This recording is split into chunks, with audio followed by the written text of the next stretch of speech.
Le 24 août, jour de tous les dangers, Kiev craint le pire pour la fête de l'indépendance de l'Ukraine. Volodymyr Zelensky met en garde ses concitoyens.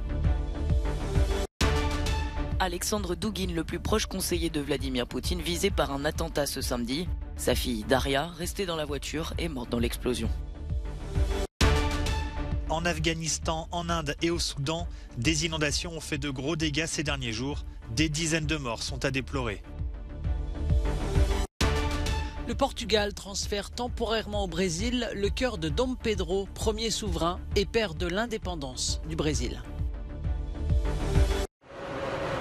C'est une fête de l'indépendance très spéciale que l'Ukraine s'apprête à célébrer dans 3 jours.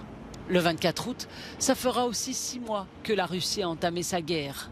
Pour remplacer l'habituel défilé militaire pompeux, ce sont des chars russes détruits que l'Ukraine présente fièrement cette année.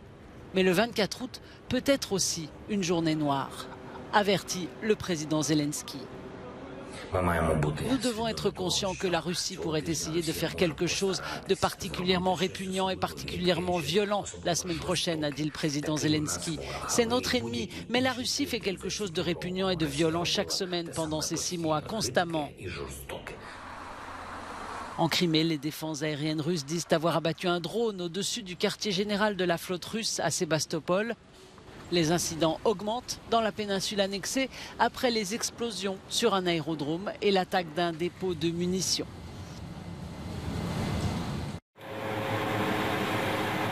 La journaliste et politologue Daria Douguine a été tuée ce samedi dans l'explosion de son véhicule près de Moscou. Elle était la fille d'Alexandre Douguine, idéologue ultranationaliste considéré comme le cerveau de Poutine. La jeune femme de 29 ans avait les mêmes opinions que son père. Elle soutenait l'invasion de l'Ukraine et la confrontation avec l'Occident. Mais la bombe ne lui était pas destinée. Son père devait se trouver avec elle, mais il a changé de voiture au dernier moment. Selon leurs proches, c'est donc lui qui était visé par cette attaque. Pour l'heure, aucune piste n'a été avancée quant aux possibles auteurs de l'attentat. Un conseiller du président Volodymyr Zelensky a démenti toute implication de Kiev. De son côté, la porte-parole du ministère russe des Affaires étrangères a déclaré sur Telegram qu'une enquête était en cours. Si la piste ukrainienne est établie, cela confirme selon elle la politique de terrorisme d'État mise en œuvre par Kiev. Alexandre Douguine est décrit comme étant l'architecte de l'invasion russe. L'auteur d'extrême droite a longtemps préconisé l'unification des territoires russophones, dont l'Ukraine, dans un vaste nouvel empire. Il est visé depuis 2014 par les sanctions de l'Union européenne prises dans la foulée de l'annexion de la Crimée par la Russie.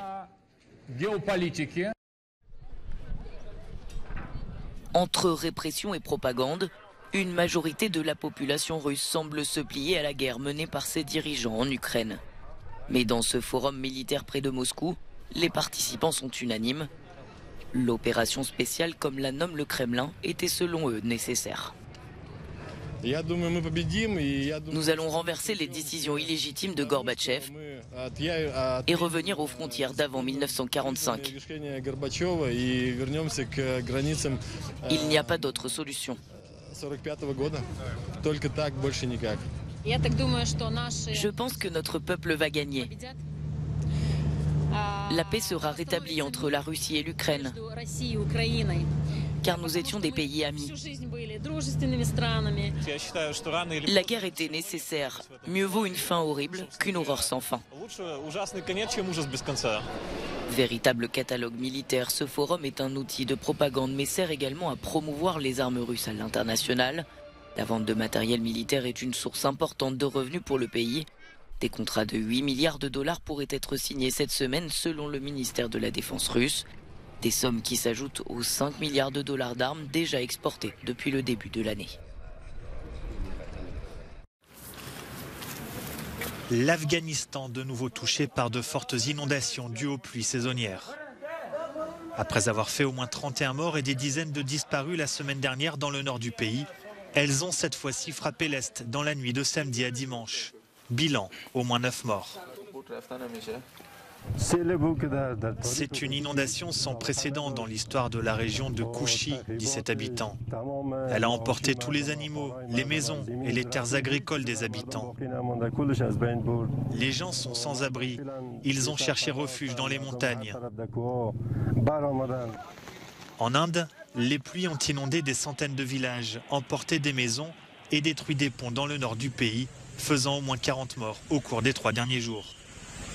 Des catastrophes de plus en plus fréquentes selon les scientifiques, car le réchauffement climatique contribue à la fonte des glaciers de l'Himalaya. Au Soudan, les inondations se poursuivent également, alors que les niveaux du Nil et de l'Atbara augmentent depuis le mois de juillet. Plus de 300 maisons et une centaine de fermes ont été détruites dans la région du Darfour oriental. Au moins 52 personnes sont mortes ces dernières semaines. L'air devient irrespirable près de Vila-Real, commune située à une centaine de kilomètres à l'est de Porto, dans le nord du Portugal. Plus de 300 sapeurs-pompiers, soutenus par 5 aéronefs, affrontent 3 incendies à proximité de plusieurs villages. Selon la protection civile, les flammes menacent un restaurant, une station essence et plusieurs habitations du village de Samarda, pour le moment à l'abri tant que le vent ne souffle pas vers le site. Plusieurs routes de la région sont à présent interdites à la circulation. Ces dernières semaines, le Portugal a connu son plus important incendie de l'été. 28 000 hectares de forêt sont partis en fumée dans la Serra da Estrela, un trésor de biodiversité reconnu par l'UNESCO. Avec le nouveau brasier démarré dans le nord, le pays qui craint une aggravation des risques d'incendie avec la hausse des températures est en état d'alerte. Conséquence, jusqu'à mardi au plus tôt, il est interdit de circuler sur de nombreux sentiers forestiers et routes de campagne du pays.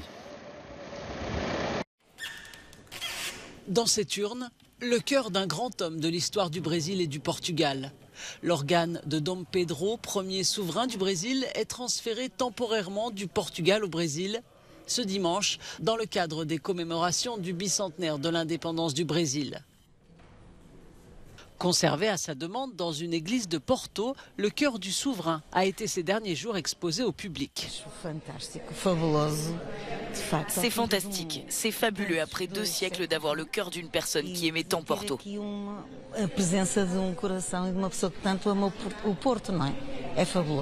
Pedro IV est né à Lisbonne en 1798. À 9 ans, il s'enfuit avec la famille royale au Brésil face à l'invasion des troupes françaises. Il y deviendra Pedro Ier, fondateur de l'Empire du Brésil. Il déclare l'indépendance du pays en 1822. Il est mort à Lisbonne 12 ans plus tard. Plus personne n'arrête Francesco Bagnaia. L'Italien signe sa 3e victoire d'affilée en MotoGP au guidon de sa Ducati. Vainqueur aux Pays-Bas fin juin, puis en Grande-Bretagne début août, après la trêve. Il s'impose cette fois en Autriche. Sur le Red Bull Ring, il profite de l'abandon de son compatriote Enea Bastianini, parti en pole position mais qui finit sa course dans les graviers.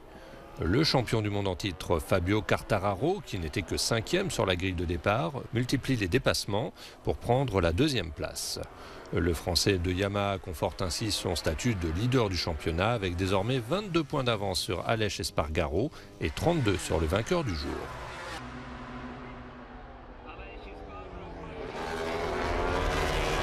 Journée moins prolifique pour Jorge Martin, victime d'une chute sous les yeux du pilote de Formule 1 Fernando Alonso. Le prochain Grand Prix aura lieu dans 2 semaines à Saint-Marin.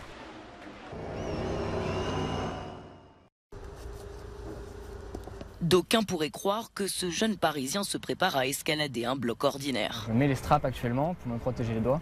Ensuite, je vais mettre les chaussons escalade, prendre mon sac à magnésie et puis partir.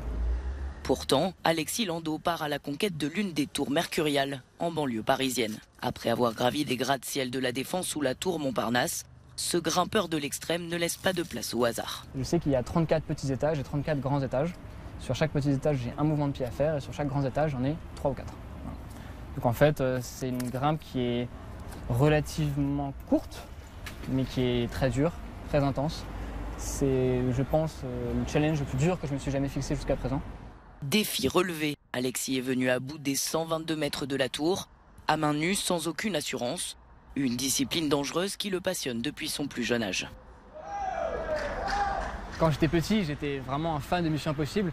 Je voulais être agent secret, je voulais faire des trucs de ouf dans un environnement urbain. L'escalade en free solo, donc le fait de grimper sans corde, c'est quelque chose qui me procure en fait un bien-être énorme. Ça peut paraître paradoxal, mais le fait de grimper sans corde fait que je ne peux me faire confiance qu'à moi en ce qui concerne ma survie.